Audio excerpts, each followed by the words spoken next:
Good morning. Good morning. It's the Richie Hicks Jr. Sports Podcast. I am your host, Richie, and happy Super Bowl Sunday.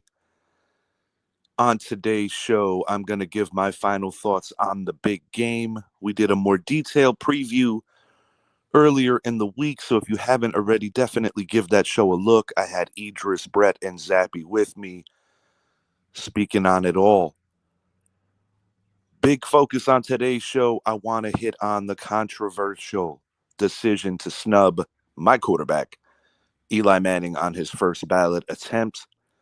Another controversial one, Adam Vinatieri, who, in my opinion, is the most clutch kicker in the history of the NFL postseason. He also did not make first ballot. However, there are four terrific players that did get in, and I'm going to speak on that. Boston Celtics' big win at MSG yesterday, proving yet again why they are still the team to beat and why my New York Knicks, while being a very good team, are not quite there yet. Daniel Nunez, good morning, brother. Big day for you, bro. Super Bowl Sunday. Second crack at these guys. History's going to be made one way or the other.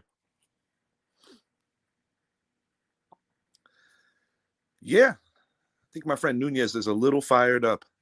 I get it. Gonna be a hell of a game. But before we go towards that game, I do want to hit on this. And something dear to my heart because of how much this player has meant to my favorite team, but also what I believe he's meant to the league.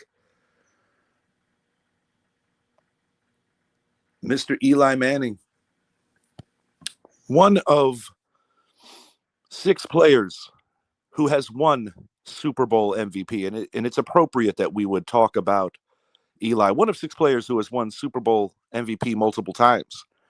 Quite the list of people on there. One of them's playing today against Daniel's Eagles.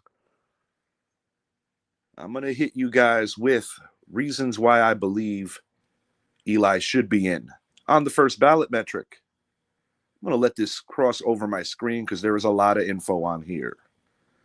Most passing yards in a single postseason, that was 2011. The third most passing yards in a single postseason and regular season combined, that is also 2011. And by the way, that was higher than Tom Brady. The only player to beat an 18-0 team 2007 against Brady's Pats. The only player to lead single-digit win team to a Super Bowl. That was also in 2011. The only quarterback to have to win all four playoff games twice. When he left the game in seventh in passing touchdowns, completions, and yards. The only quarterback to win two road playoff games in Lambeau. The third all-time consecutive games played at the quarterback position in terms of an Ironman streak. He was behind his big brother Peyton and Phillip Rivers, as well as Brett Favre. One of only six players to win multiple Super Bowl MVPs: Patrick Mahomes, Tom Brady, Joe Montana, Terry Bradshaw, Bart Starr, and himself. I think I pose a decent amount of reasons why Eli Manning should be in. I'm going to divulge on a few of them. There's been this misconception over the years with the Giants' Super Bowl success that it was the defense and only the defense. And while I think there's more credence to that point going back to the 2007 season when they did defeat the 18-0 Patriots, I believe you can make a legitimate argument in that particular game that maybe, just maybe, Justin Tuck should have been the MVP, or you could even take it a step and say possibly David Tyree. Because in addition to that phenomenal helmet catch, Tyree also did score a go-ahead touchdown earlier in that quarter. The helmet catch was, of course, the final Giants offensive drive, which put them up for good. They were on the field one final play for the final kneel. But you're still talking about two go-ahead scores in that particular game. As great and as masterful as Steve Spagnuolo's Giants defense was in that game, the bottom line is they still left the game with a deficit. they gave up the lead. It almost looked picture perfect that Randy Moss was going to have his moment in the sun and Tom Brady was going to improve to 4-0, tying Joe Montana at the time. Yes, Eli got out of the stretch of Adalius Thomas and did one of the things that is a cardinal sin. You never throw the ball in the middle of the field. Eli did that. Tyree made the catch. The rest is history. Burris scored a few plays later. And that was still a trying set of downs after the Tyree catch. They were looking at 3rd and 10. It wasn't, picture perfect smooth. There were moments in that game where the game could have ended. A foolish pass, which Asante Samuel lost track of, that could have ended the game. Bottom line is 2 go-ahead scores in that quarter. I will say this. For the crowd that says it was all about the defense, that particular game, and you could even go as far as saying in those playoffs, the defense was sensational. They were sensational in Lambeau. They made their fair share of plays in Dallas, and they were definitely awesome in Tampa in round 1. But in the brightest moments, Eli Manning came through. The very next year, 2008, was a year that many believe the Giants should have repeated. I'm going to save that particular season for the end of my point. We're going to take it to 2011, a season where the New York Giants were in the bottom of the league in terms of rushing yards as well as points given up. Eli Manning, Mario Manningham, Hakeem Nicks, Victor Cruz were the engine that drove that Giants team that year. As the season drew along and moved along, an incredible play by Jason Pierre-Paul blocking a field goal in Dallas, which would have spelled the Giants' elimination there. The team responded after a disappointing loss to the Redskins, defeating in-state rivals, the New York Jets, in a game that, although it was interconference, was an elimination game. Set up a final game of the season to win it all and to claim the NFC East against their rivals, the Cowboys. Giants got the sweep. I was in the building. One of my favorite moments as a sports fan. Now, I want to say this because it's true. The defense was playing at a high level towards the end of that particular season. However, in the playoffs, Eli Manning has a record which he still holds to this day, which is the most passing yards in a single postseason. So to the crowd that says it was all the defense, they need to either rewatch those games, watch those games for the first time, or just revisit it all, because not accurate by any means. And I also would like to make a point about that Super Bowl 46 victory.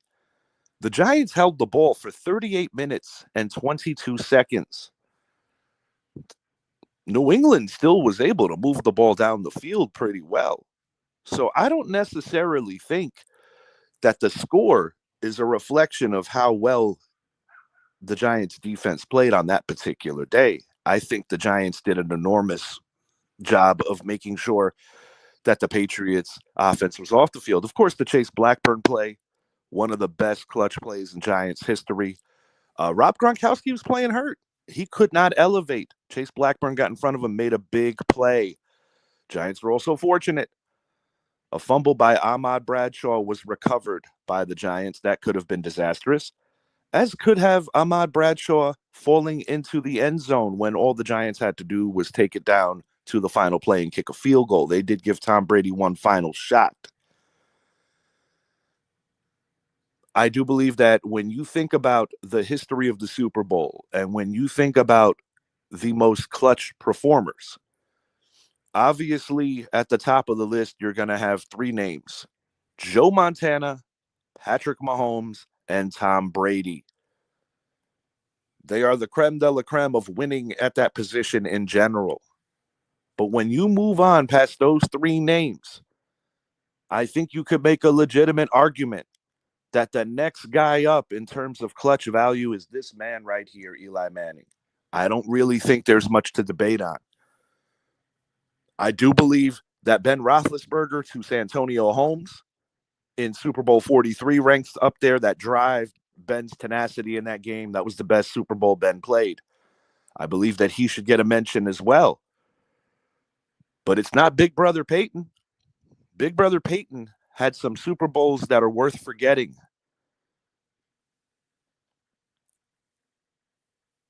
I'm going to leave that part of the argument there. Winning 2 road playoff games in Lambeau Field, a place that at that time nobody really goes in and wins. He did it against 2 Hall of Famers, 2 of the biggest winners of the league MVP award, one being Brett Favre, the other being Aaron Rodgers. I talked about Eli beating the 18-1 team. That Rodgers team was not only the defending Super Bowl champions going into that game, but they were also 15-1. So you have a 15-1 a victory over a 15-1 team. You have a victory over an 18-0 team. Not too many guys running around the league have those kind of things on their resume. When he retired, 7th in completions, passing yards, and touchdowns. And when you think about the many men that have played the quarterback position, I don't understand when you leave the league how being in the top 10 doesn't get you first ballot entry. Because if you're going to say, oh, he only has the bloated up numbers because of the Iron Man streak, there's 2 ways to look at that. The numbers certainly weren't bad enough. Just my opinion. But I'm going to go to bat for this guy because I think in addition to his accomplishments, this guy did it in one of the toughest media markets to do it in. New York will either make or break you.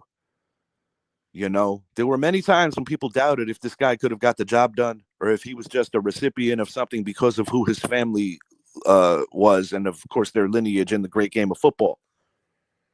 But Eli Manning, in my opinion, should have been a first ballot Hall of Famer. But I am not blind to the other side of the argument as to why he's not. I'm going to give you guys a couple of reasons why Eli didn't get in. Only 4 Pro Bowls. Only 2 seasons where he won playoff games. That was 2011 and 2007. This is the one that I really think stands out as to why a lot of the voters didn't let him in. 500 record in the regular season. And it's tough because when you're a quarterback, you get all the wins and you get all the losses and you get all the blame and you get all the credit. There's not much in between when it comes to that. It is a team sport. We all know that. As a Giant fan and someone who has watched game after game after game for multiple decades, I will say this. The organization did fail Eli Manning in terms of replenishing talent at the offensive line. And I believe that they did a poor job of replacing a lot of the core of what won those 2 particular Super Bowls. It was proven that Jerry Reese was not a very good general manager, as I tell people frequently and often, that while he did absolutely nail the 2007 draft, the core of that team was drafted or acquired by previous general manager Ernie Accorsi, who I don't think gets nearly enough credit. I have no issue giving Reese the credit for 11 because at the end of the day, he had more handprints on that particular team.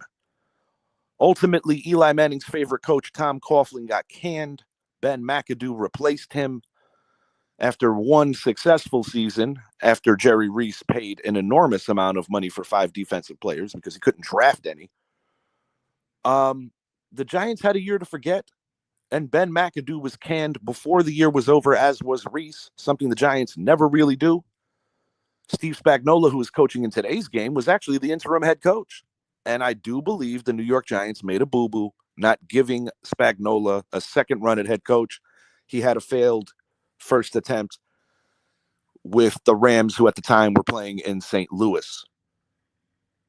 But these are 3 reasons that definitely stand out to me as to why Eli Manning didn't get in.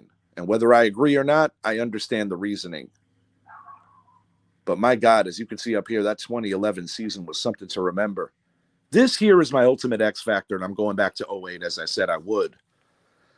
If Plaxico Burress doesn't shoot himself in the 2008 season and doesn't ruin the Giants' momentum, they likely play the Steelers in the Super Bowl. A win over a quarterback being Ben Roethlisberger, who he was drafted with, and who was also extremely successful in the league, would likely make him first ballot. I believe the appearance alone, being in a third Super Bowl, also would have got him in. I don't necessarily think the Giants and Eli would have had to win that game for Eli to be first ballot. It was a weird season in 08. Giants were the defending world champions.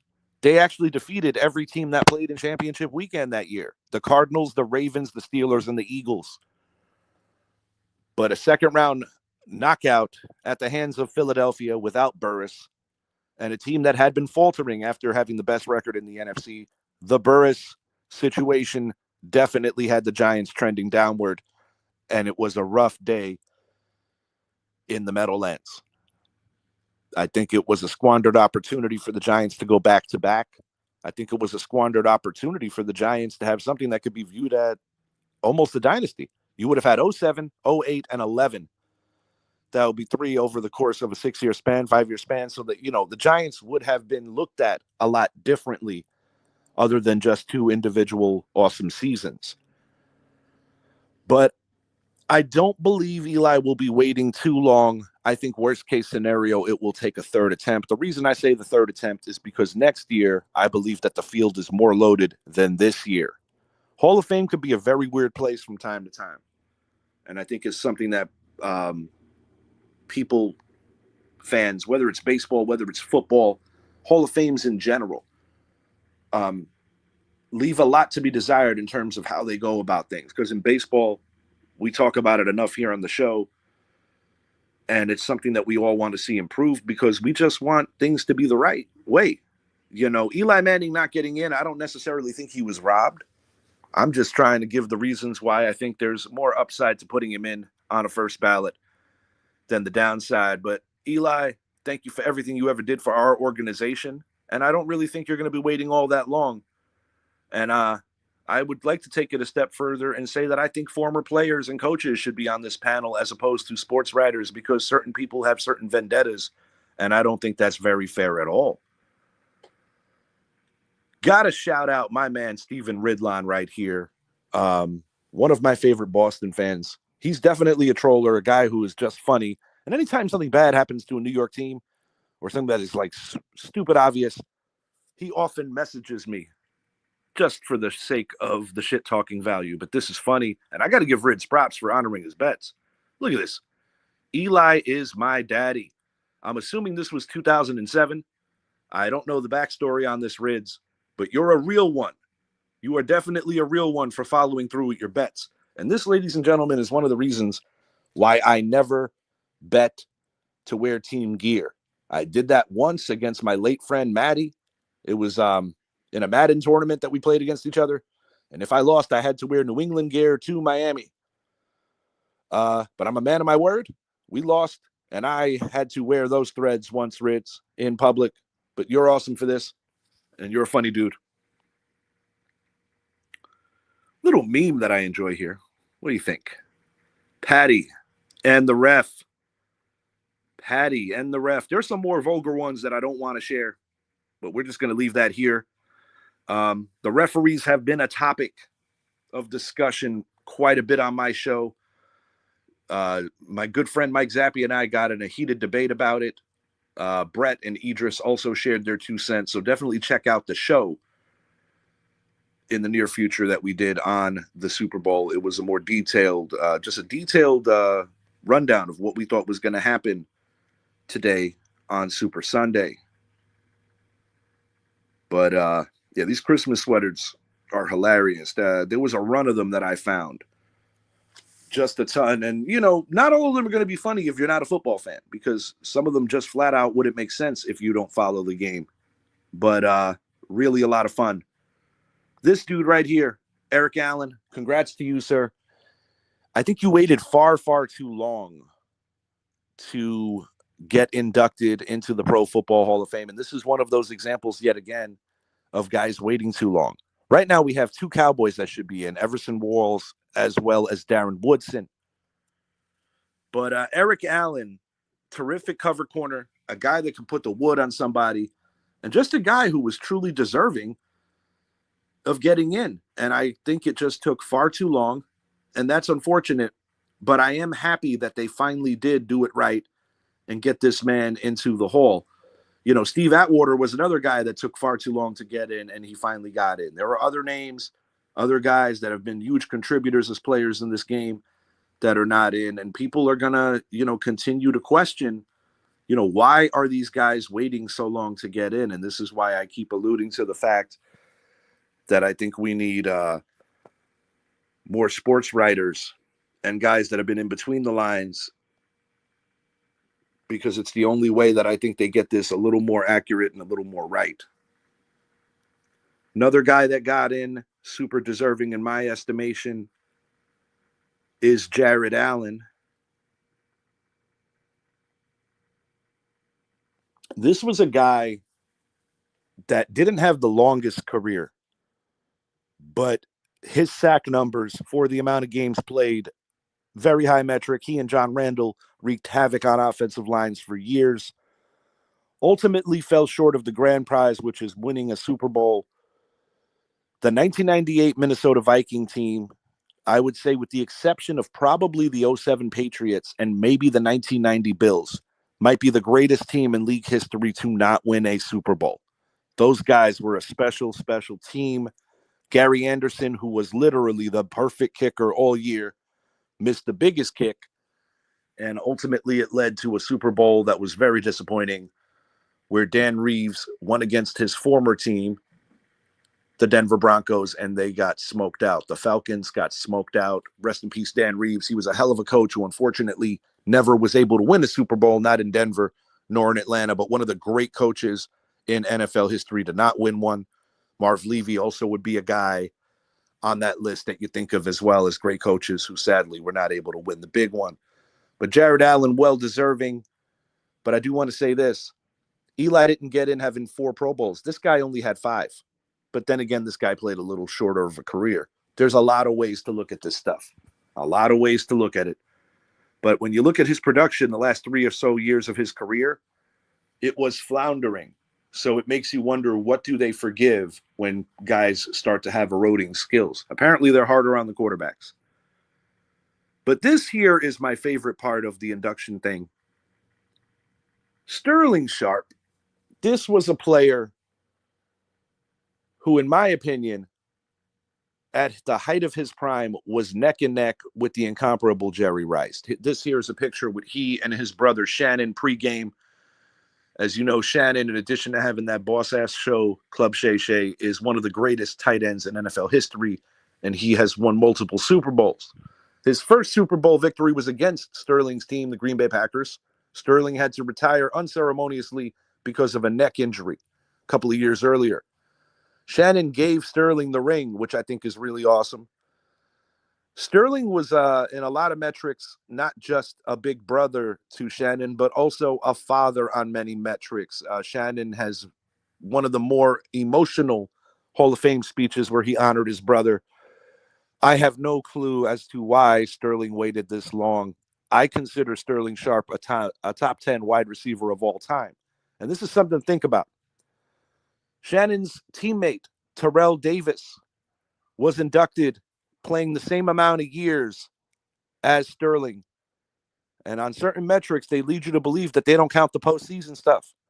And if that's the case, then why does Terrell Davis get in over Sterling? Sterling only had Brett Favre for 2 short years. I don't get it. I will never get it. Lastly, Antonio Gates. Great tight end. Another guy who unfortunately never tasted the victory in a Super Bowl. He got close a couple of times with the San Diego Chargers, now the Los Angeles Chargers. I consider him the second greatest tight end in Charger history, but a top 10 tight end for sure. The tight end that I would put ahead of him in Charger history would actually be Kellen Winslow Sr. But Antonio Gates was the full package, a guy that could block, a guy that could make plays downfield, a guy that could make plays in space, a guy who was deceptively quick for his size. So congratulations to all the Hall of Fame inductees. Well deserved. There has also been a bit of a controversy about Josh Allen winning his first MVP. I will say this. This particular year, I do think if you look solely on the trading card, Lamar Jackson probably did have better numbers than Josh Allen. Oddly enough, if you go back to last year, I think Josh Allen had better numbers than Lamar. But there's a couple of things that stand out to me as to why Josh Allen got the nod. Number one, 2 victories over the eventual 1 seeds of each conference, a very convincing performance in Detroit. And he did defeat the Kansas City Chiefs the first time in Buffalo, of course, losing a heartbreaker yet again in Arrowhead. But I do believe the reason why he got the edge over Lamar, 2 reasons. I just think on a week-to-week basis, it has been proven that Josh Allen is literally the most valuable player to his team. He lost Stephon Diggs this year.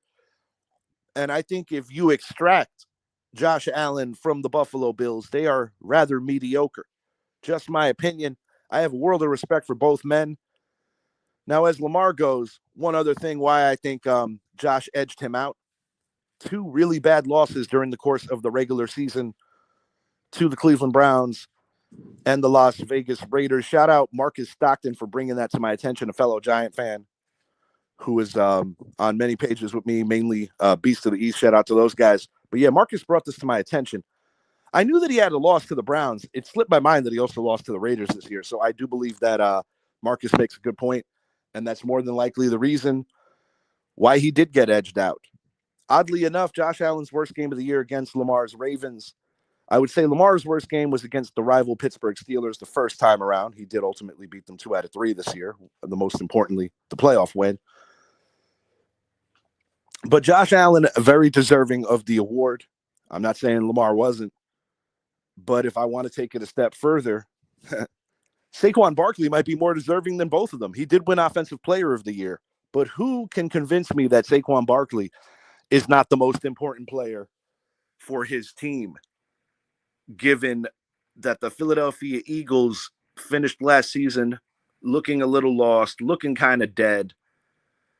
And, they add the missing ingredient, Saquon Barkley, top 3 rushing performance for the ages, next to the names Eric Dickerson and O.J. Simpson.